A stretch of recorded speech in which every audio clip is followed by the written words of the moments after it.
தருமபுரியில் சந்தைக்கடை வியாபாரிகளிடம் மாமூலை உயர்த்தி கேட்கும் காவல்துறை அதிகாரியின் ஆடியோ வெளியாகியுள்ளது. தருமபுரி மாவட்டம் முழுவதும் 66 அரசு மதுபான கடைகள் செயல்பட்டு வருகிறது. இதே வேளையில் மதுபான கடைகள் இல்லாத இடங்களில் சட்டவிரோதமாக சந்தைக்கடைகள் இயங்கி வருவதாக கூறப்படுகிறது. இந்நிலையில் சந்தைக்கடை வியாபாரிகளிடம் மதுவிலக்கு காவல்துறை அதிகாரிகள் மாமூலை உயர்த்தி தர உத்தரவிட்டதாக சொல்லப்படுகிறது. இதன்படி ஒரு காவலர் வியாபாரியிடம் அடுத்த மாதத்தில் இருந்து மாமூலை உயர்த்தி தர வேண்டும் என பேசியதாக கூறப்படும் ஆடியோ வெளியாகி பரபரப்பை ஏற்படுத்தியுள்ளது. 12 ரூபா கொடுக்கணும்லப்பா. மே 1க்கா? மே 1க்கு வந்தாங்கல்ல சார். அப்போ சரி ரைட் ஓகே. இப்போ 10 ரூபா வாங்கிக்கிறோம். அடுத்த மாசத்துல இருந்து 12 ரூபா கொடுத்துரு. என்ன தம்பி இப்படி பண்ண எப்படி தம்பி? மத்த எல்லாருமே ஒரு 14 15 பத்துமா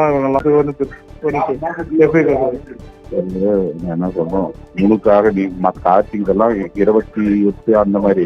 நான் என்ன சொல்றேன், ஒரு 2 ரூபா போட்டுக்கிறேன். சரி, நான் என்ன சொல்றேன், ஏதோ அன்னைக்கு கூட கார் எடுத்து வந்தோம், நீ வர வெயிட் பண்ணோம், பாக்குறதுக்காக சிலக்கு ஒரு 2 ரூபா எல்லாருமே கேட்டுப்பாரு. அவங்க எல்லாம் பாரு, இவெல்லாம் யாரு ஏன்னா பேரு என்ன பத்துமா நாகராஜ் எல்லாம் கேளு, அவங்க 15 தராங்க. நீ அவங்களுக்கெல்லாம் எதுவுமே சொல்லாத. சரி ரைட் ஓகே. சரி, ஒரு 1000 ரூபாய் சேர்த்து 11 போட்டு. ஓகே. வந்துட்டாப்லையா? வர சொல்லு.